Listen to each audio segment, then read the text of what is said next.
Morning everybody, Calm Biker here.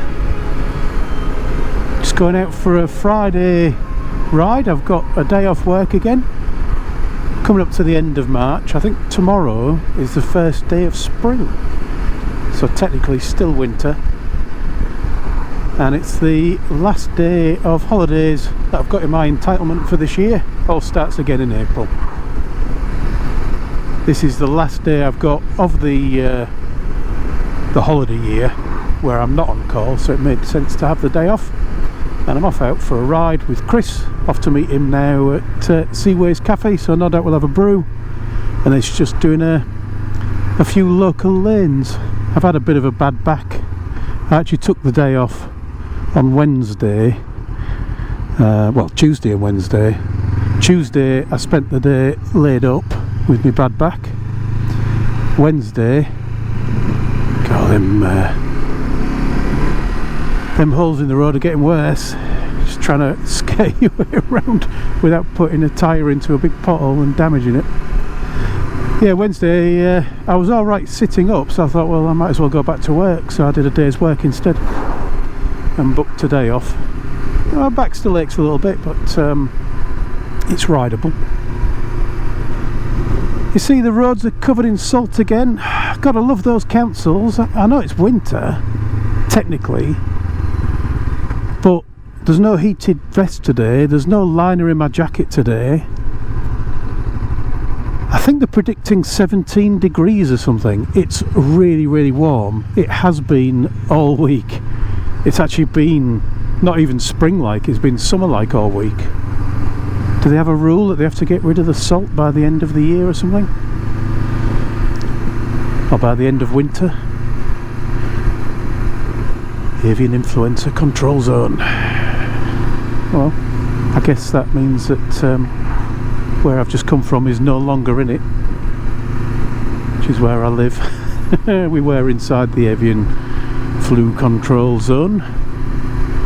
Had letters through the door telling us if we kept birds outside we had to bring them in, and if any of them got ill we had to destroy them all, as they put it. We've got a budgie, so he lives indoors, it's okay. But yeah, why so much blooming salt?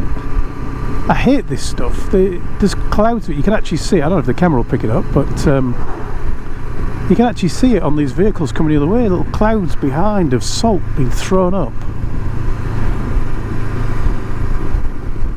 When I was younger, when I first learnt to drive, which is a long time ago now, I just thought about it and realised just how long ago it is. Nearly 35 years ago now.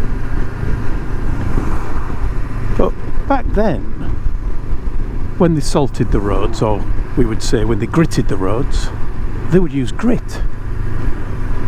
It was a bit annoying if they gritted into your face, because it could damage your paint a little bit if it was some of the bigger pieces. Generally speaking it wouldn't, but it was possible. And I used to have an open top car, and I was once gritted into the car because I had the top down.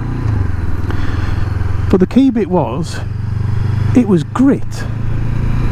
So once it actually got on the road and started to dissolve, it would do the job of melting any ice and melting any snow that happened to be there.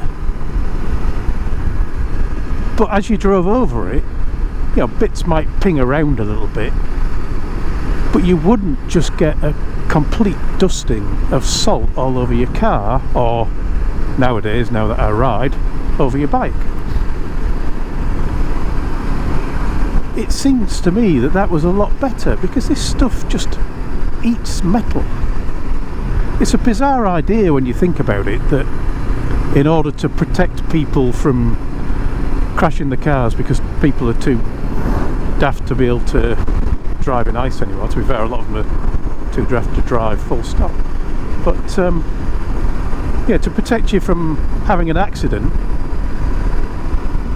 they use something that will destroy the vehicle that you're driving in or riding on. I was actually under my car the other day. I was I was doing a service on the car anyway, so you know, the usual oil filter, air filter, that's oil and filter, and air filter and spark plugs and cabin filter, you know, just the basics.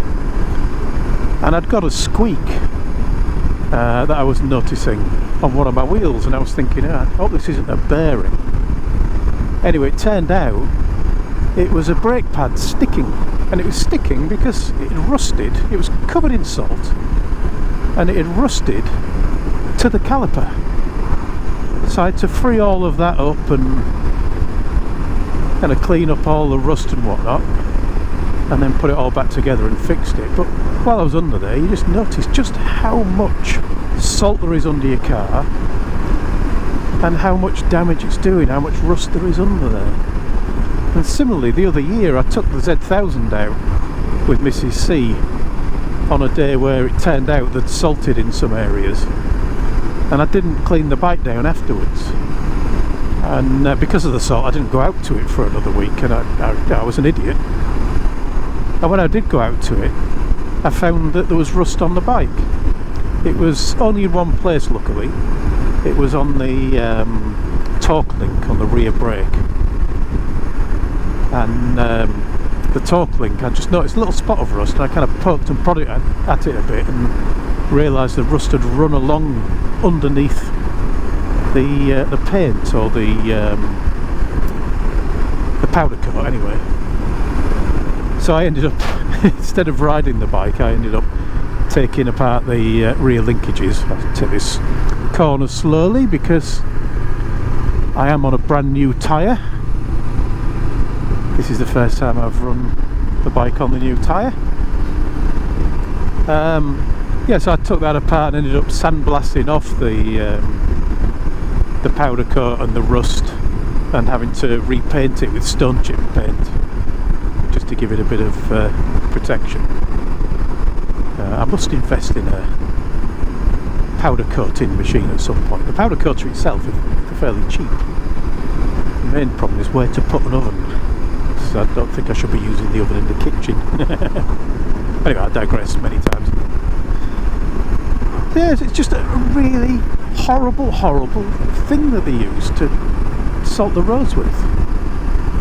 The crazy part of this is, as I say, it's a warm day, and it was a warm night last night, and it has been for about a week. This salt has gone down overnight, because I actually came down here yesterday and there wasn't any.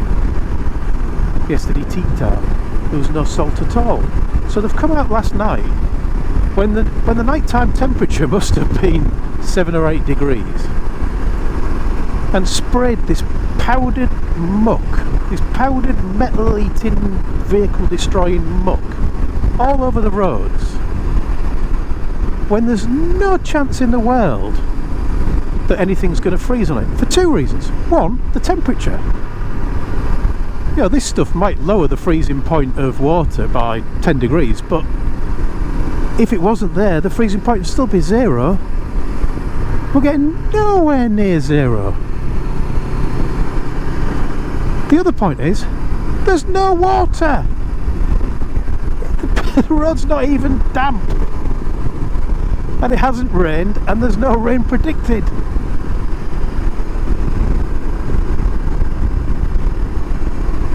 What is it for? I mean, as I said on my video about speeding and the point system, there are people with more knowledge who are cleverer than me who are making these decisions. But really, is there a real decision for that? I'd love to know in their comments. Is there a real reason for salting the roads on a warm day where there's no moisture and no rain predicted? Because if there is, well, I'll take it all back. And if there isn't, then I'll wave my fist at them. Anyway, little rant from me. Gonna get myself to the cafe, and I'm gonna have to wipe my visor, which has now got salt on it as well. This is how bad it is. Very, very, very, very annoying. Let me know what you think in them there comments. Thanks for watching, everyone. ride safe, and I'll talk to you all again soon.